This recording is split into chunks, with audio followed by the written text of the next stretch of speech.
Hello, I'm Matu Jamir and you're watching Hornbill TV Spam at 9. Now news in details. Squabble between the Naga Students Federation and Naga Club over the ownership of the Naga Club building in Kohima has created confusion and raised questions to many. To get a clear picture on the issue, Hornbill TV tried to speak to both the parties. However, the NSF refused to comment. Let's take a look at the ground report from our Kohima correspondent.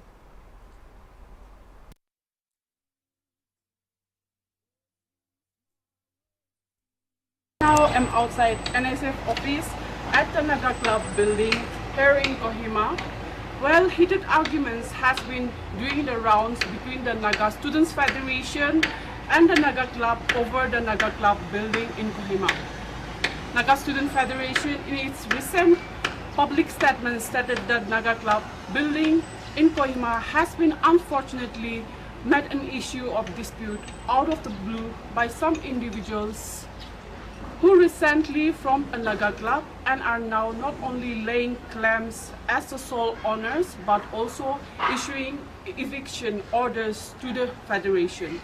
Meanwhile, on the other hand, Naga Club also, while issuing a statement, stated that the Naga Club endeavors to restore the building to its rightful owner, the institution of the Naga Club, and to ensure that it continues to provide a platform to all organizations that work for the common interest and welfare of every Nagas.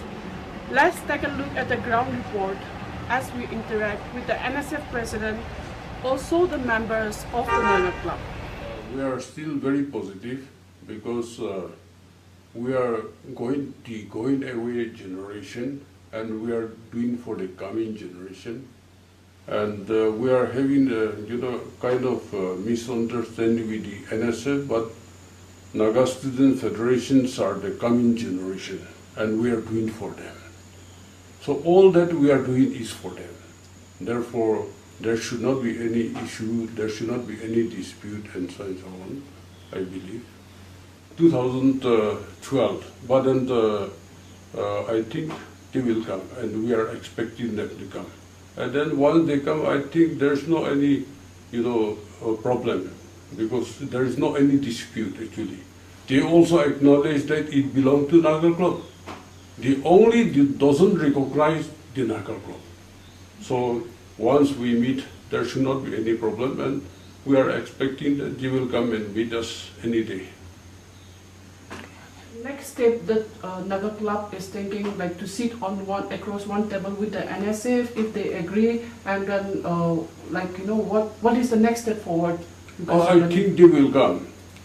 See, so far they have refused to meet us, saying that their meeting with us will legitimize owners. Co-owners, okay. They are the co-owners of the Naga Club, history, legacy, and also the building. And there is no any issue to give them co-ownership. We are also the owners. They are co-owners. Co-owners are as good as owners, and for that there is no issue. And our intention is, this is projecting a very poor light for the Naga society, particularly Naga Club. The building has gone to severest depreciation and so on. Now we like to bring, a large museum and then a library also, and then we wanted to make some rooms to accommodate, as far as possible, every part of every organization of the Naga society. And then near and far and so on. So that is the vision. Then we wanted to rebuild the building along with the legacy and so on, so that we can pass the legacy to the coming generation. Otherwise, we will be most uncomfortable if we bury the history and the legacy in our generation and gone away. So as mentioned by the NSF, the allegation they put was Naga Club was just from 2017 or 18. Can you comment something on that? Yes, that is not true. Naga Club was, formed in 1918. on the 7th January. The first president was Richali Pena. Then the next, was Kusihu, Solo and Zilkro Terno Angami. Then the Kemo Lota, ex-MB Kemo Lota was the secretary and caretaker from 1996 to 1966 to 69. Then there was a hiatus of Naga Club for a period between 1969 to 1982. But in 1982, Naga Club was revived. And then Azuto Rengma became a president. Then Villavor Legise became the general secretary, and Kewes Mero became the joint secretary. And Kewes Mero was holding his post as a joint secretary till the new team of Naga Club came to be formed in the team. Not formed. Younger generation are not coming in terms with the older generation and all.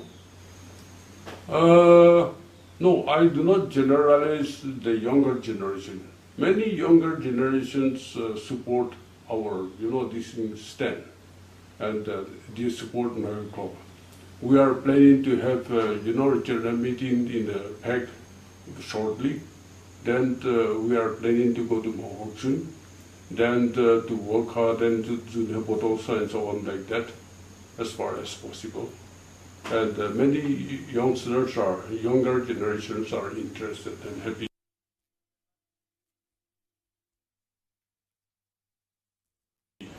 Well, after talking with the Naga Club members, we approached the NSF members on the statement they met on the Naga Club building.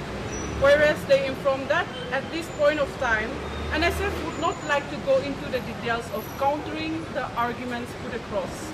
NSF also informed that any further details will be delivered only after proper consultation. For more updates, keep watching Hornbill TV. I'm Yanbini with Grace Kabam for Hornbill TV. The Nagaland People's Action Committee today held public rally to press for early settlement to the long-pending Naga political issue at Supermarket Dimapur.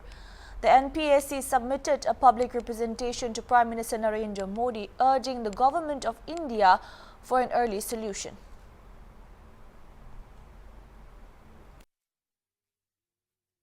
Rest of India, rest of the world, younger generation, amikanla, bacha, amikanla, umur, amikanla, younger people, they dream about ideas, they talk about ideas, they talk about innovation, they talk about being a multi-millionaire at a younger age. They talk about setting up factories, industries, they talk about startups. Here in Nagaland, amikan ki hoise. Settlement naha to amikan solution laga, naha to amikan taxation laga, kothapra amikan la sab laga dimak laga potas. Aje, ami business community, ami 1000 kamai ke na gote profit loi jale, ami gote kusi jadam de, itu party ke itu diwa, itu party ke itu diwa, itu party. Amila profit, amila share asin na begina bhaba manasu amikan so. Kusana na. Amila profit, amila share asin na begina bhabi ke umra manasu na. It's time for us to give space, create space for the younger generation, Naga entrepreneurs, future generation ke bhi taxation no kotha to power jai na. Ideas law kotha kobi, innovation kotha kobi dibi, technology law kotha kobi, startup kotha kobi dibi, business law kotha kobi dibi. Ile ka korile ami khambi age jao. Oro ito to kipra parvo kole the only key is solution. Ito na mene ami kham solution dimide kharap korbo lage. India te business community kan Chamber of Commerce President State Ekta Lagato. Oh, company laga meetings, executive meetings, factory set up grass, industry set up grass, tadi inaugurate kurwa lagi koi. Yete, itu CNC la position hote, itu naga manola standard ase. American la standard ko ase jane. Oh, President, ami laga charta gari tate bidor manu duri kena tax hote pra duri kena ase murom pra iku ulai digna. Ami la asha te ami la dugote ahi kena. Ami la dugante ahi kena. Ami kya kidnap kurola tamki lisha President ko side digna. Ami kan laga itu CNC saya lawan hote naga manola position tate ase de. Ke babe ase naga dream nai. Ami kan naga manola dream nai. What is our dream? Our dream is to have development. Our dream is to have a progress. Ami kan ki bhal rasta lage, electricity lage. We want good economy. We want innovation, ideas to grow. Not hoy. Tukun aniwa ami khani ase to we are the major stakeholder ami agil panishna. Within the business community, we are firmly behind the solution and we will not stay back, but we will continue to support until the solution is arrived there. Time to live! Time to live! Time to live! जब 2018 election थी, Government of India commitment हमारे नगर को कैसे इतो हिंदू नगर political issue थी कैसे है we said that we want solution before 18 assembly election इनका बांग्लादेश government of India कैसे okay we'll give it but election for solution नहीं election peacefully will develop solution did work 2018 election commitment একটা government popular government in the center Misakova এটা 23 election is knocking the door अरे क्या करते हैं itu kali GB Federation grassroots level kemuzur aro ekdom lower class representative kan berapa bos mana we want solution without delay before election assembly election. We'll take a short break. Keep watching. Dentist for a gynecological problem. This bizarre incident took place at a private hospital in Gurgaon, resulting in the death of an air hostess from Nagaland on June 24 last year, prompting the Central Bureau of Investigation to launch an inquiry. The CBI, on the directions of the Union Home Ministry, registered a case against doctors, Managing Director of Alpha Healthcare, Dr. Anuj Bishnoi, and dentist Anjali Ashk. According to the CBI FIR, the two have been booked under Section 304, death due to negligence of the Indian Penal Code.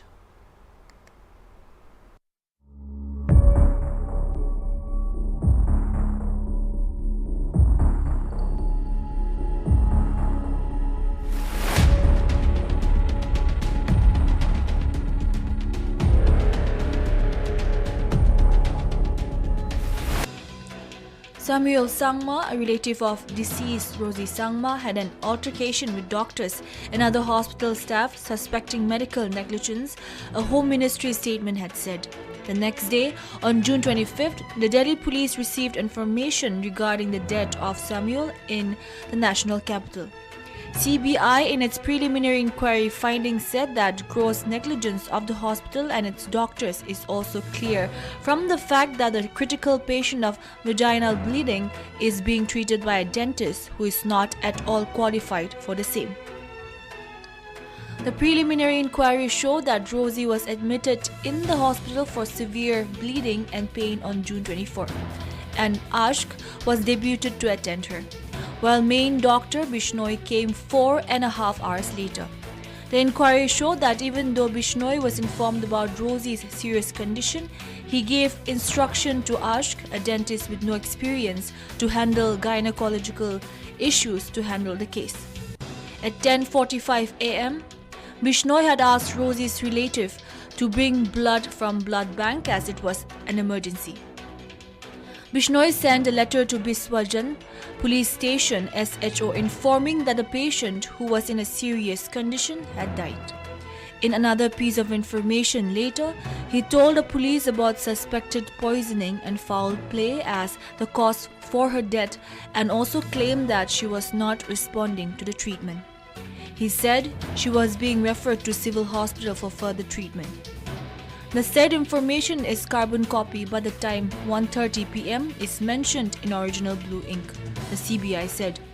Bishnoi prepared a discharge card of Rosie mentioning the time of admission at 6 a.m. and that of referral as 12 p.m. and also mentioned about blood transfusion, serious condition, gasping of patient and her referral to higher center, but actually did not refer her to any for further treatment, the CBI alleged.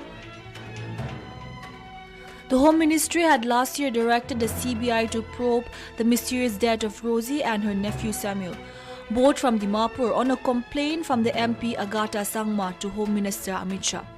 The family of the deceased had alleged that Rosie had died due to the hospital negligence. It had also alleged that Samuel died due to foul play by the hospital personnel, the Home Ministry statement had said. In her letter to Shah, Agatha Sangma explained that Rosie had complained of a medical condition and was taken to the hospital for treatment, where she passed away. The MP also wrote that Samuel had alleged medical negligence by the hospital and had registered a complaint regarding the events leading to his aunt's death. The next day, Samuel was found hanging in his hotel room, and the circumstances leading to his death rose suspicion of foul play. And now, there is an enormous indignation in the public space and call for justice is growing with every passing day, the letter added. The MP from Meghalaya had urged Shah to initiate necessary investigation at the earliest and book the perpetrators of the crime in consonance with the law of the land and deliver justice to Rosie and Samuel's family.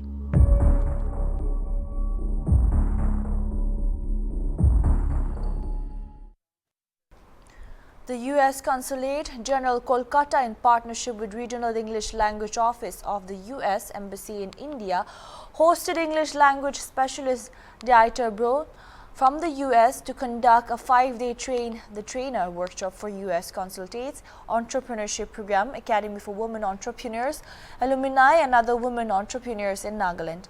The program prepared them to deliver a winning business pitch in front of a live audience, including investors, industry leaders, entrepreneurs and academicians. On August 5, the last day of the 5-day workshop in Dimapur, the participants made presentation of their final pitches, and Dieter Brunn handed over the certificates to the participants, encouraged and motivated the women leaders to continue training other women entrepreneurs. The training was conducted in Ranchi and Patna last month and will be conducted in Imphal and Kolkata in the coming weeks.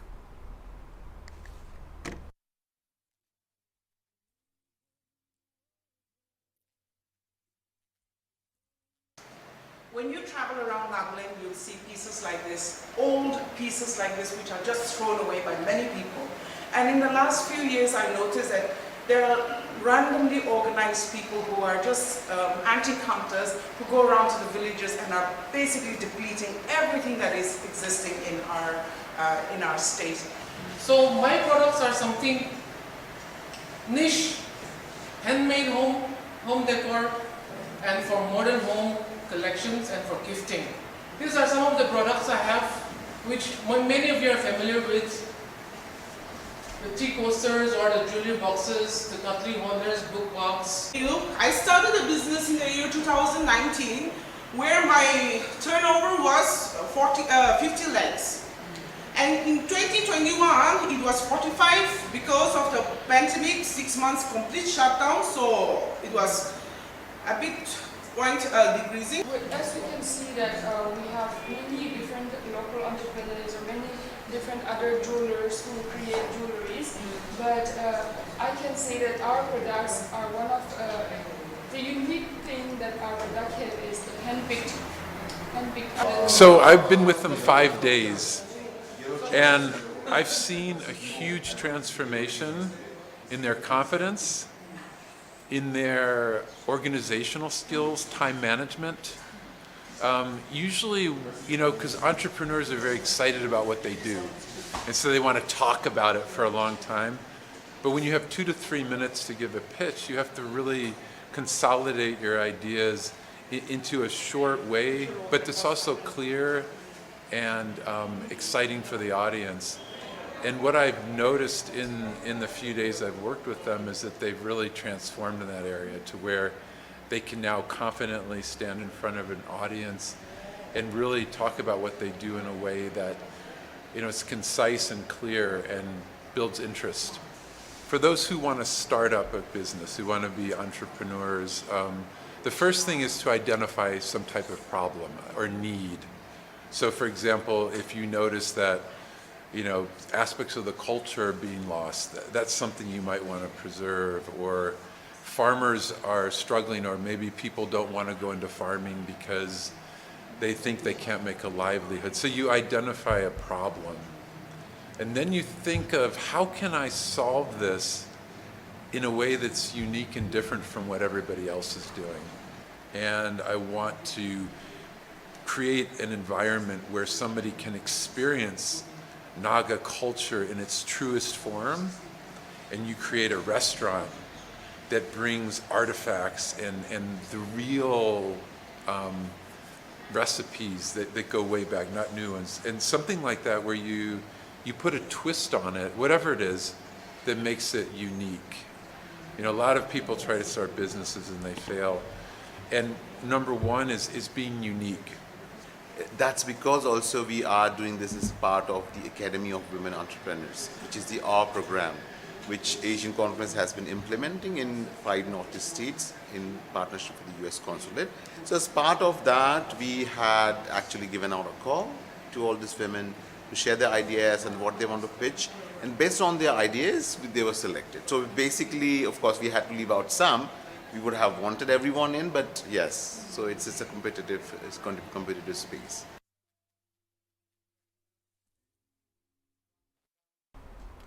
The ExServicemen League held their first general meeting today at Assam Rifle Training Center, 3rd Mile, Dimapur. Former ExServicemen League officiating President of Dimapur, Chumukedima Newland, Colonel Toshi Jamir, along with newly elected executive members of ExServicemen League, addressed the media fraternity after the meeting. Jamir said the main objective of this formation is to bring together all the ex-servicemen under one umbrella.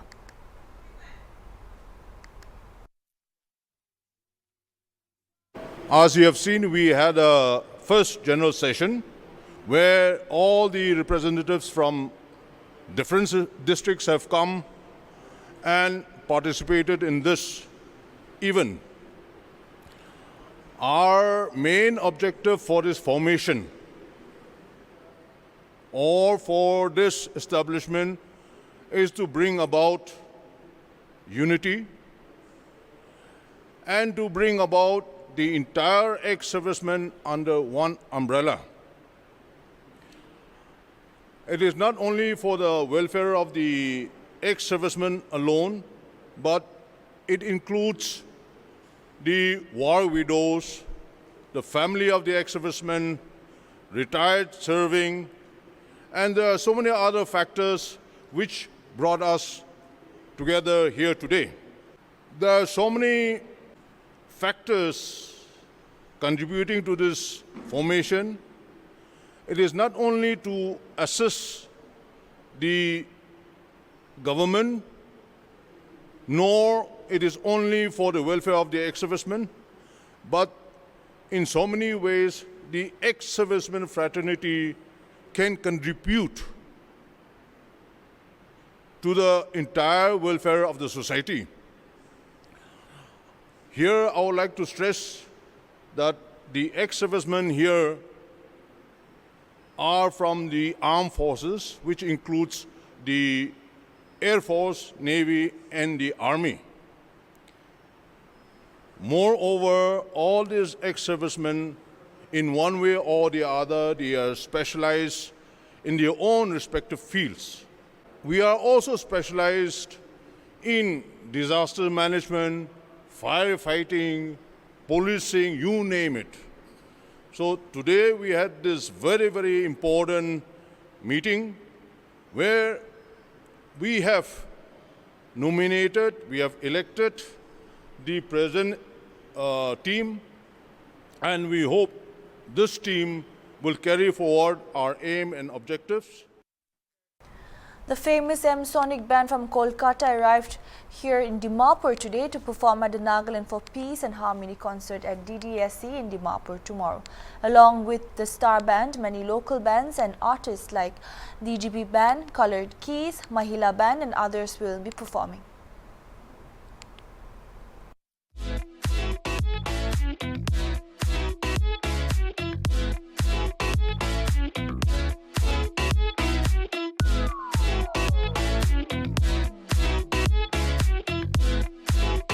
It's been a long journey for me. I'm also from Assam. So I formed this band in the year 2000. So while I was in school, maybe 2000. Then I have shifted to Guwahati. I have formed with other musicians. I have continued as Sonic for more than 10 years from Guwahati. Then I have moved over to Mumbai. I was there for 2-3 years, but the band remained same. And then I came back to Kolkata. Actually, my paternal house is at Calcutta. So now with these guys, we are continuing Sonic. So it's been a more than 20 years journey. We are gonna perform our original that is called Hima. That's an Assamese rock song, which is actually matching with our cause of this peace concert. The song was also featured in MTV. The song is it calls out to love and harmony of 7 sisters of Northeast. For many of us, it has been the first time in Nagaland, and the hospitality we have received so far is really amazing. So we are looking forward to a really nice concert tomorrow. Band name Sonic. See, Sonic, we all know, is that the pressure creates by music. That is called Sonic.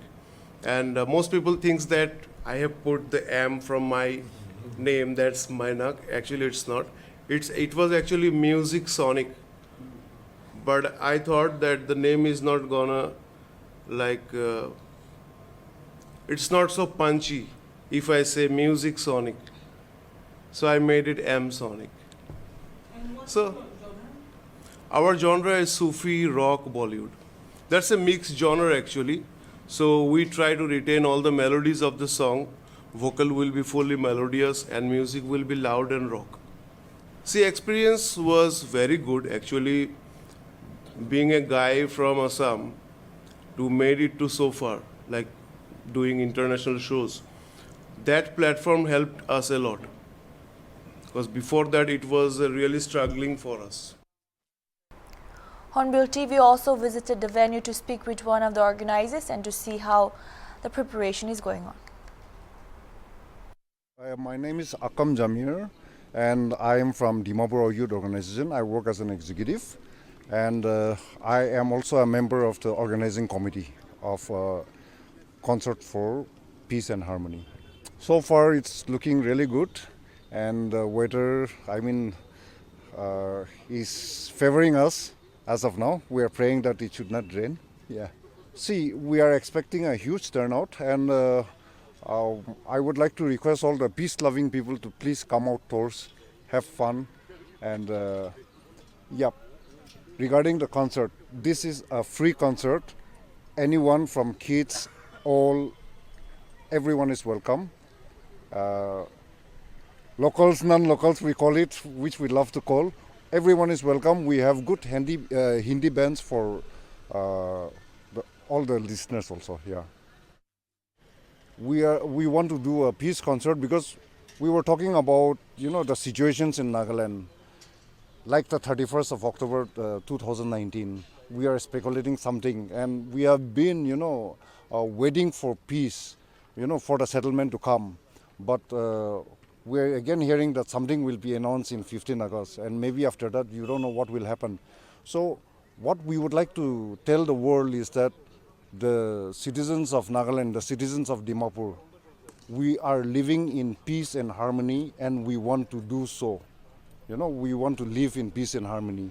So for that, we want to let people know and give a shout out to all the other departments also, other state also, that we want peace and harmony. And yeah, the concert is for that. And coming back to your question, what made us do this free? We were expressing, and especially this is our 10th anniversary of the formation of Tayu also. So with that, with some angel investors, yes, we have got some sponsors. So that's how this show is possible. As you can see behind me, the preparation for tomorrow's concert is going on, and this concert is been organized by DAYO, Dimapur Ao Youth Organization, and then the star band of this concert will be M Sonic from Kolkata, and also lots of local bands will be participating tomorrow. And the program is starting at 6 p.m. and the organizers said that they have been expecting a lot of people since the tickets are free, and they're doing it for a good cause.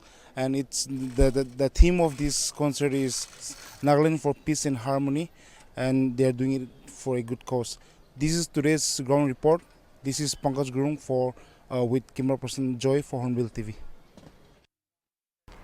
As part of Azadi Ka Amrit Mahotsav, ISRO's smallest commercial SSLV will be launched from Sriharikota on August 7. The project will encourage young girls to choose space research as career. ISRO chairman said that SSLV promises to be a game changer in the small satellite launch market. On August 15, 2018, Prime Minister Narendra Modi had made an announcement that the tricolour will be unfurled in space during India's 75th year of independence.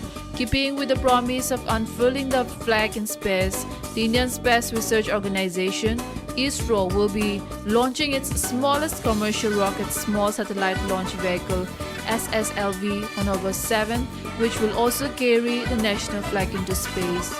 The official launch will take place from the Satish Dhawan Space Center in Sriharikota at 9:18 a.m. on August 7.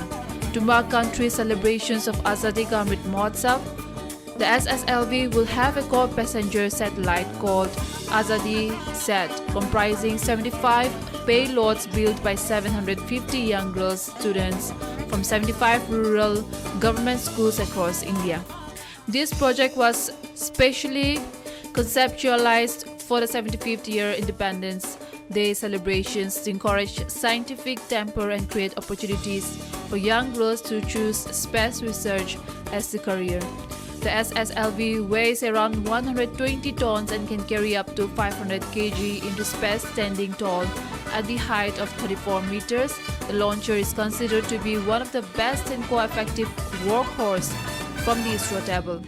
ISRO Chairman S. Somnath calls the new satellite a game changer that will drive India's dreams of breaking into the lucrative and booming small satellite launch market. With the shortest turnaround time, this cost-effective rocket, which can be launched on demand, has been designed for larger scale production. With its successful launch, the SSLV will help create more collaborations between the space sector and other private Indian companies, especially in the global market for small satellites. The SSLV aims at designing and developing an agile and experimental satellite with payload imaging. It will also provide for crucial information in the domain of forestry, hydrology, agriculture, soil and coastal duties. ISRO confirmed that AzadiSat will be carrying out femto experiments.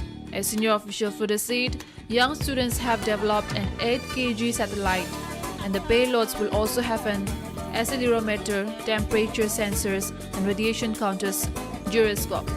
And the satellite's life expectancy is expected to be of 6 months. In space, I&D and space kits, India have signed an MOU for AzadiSat. That's all we have for now. Keep watching Hornbill TV.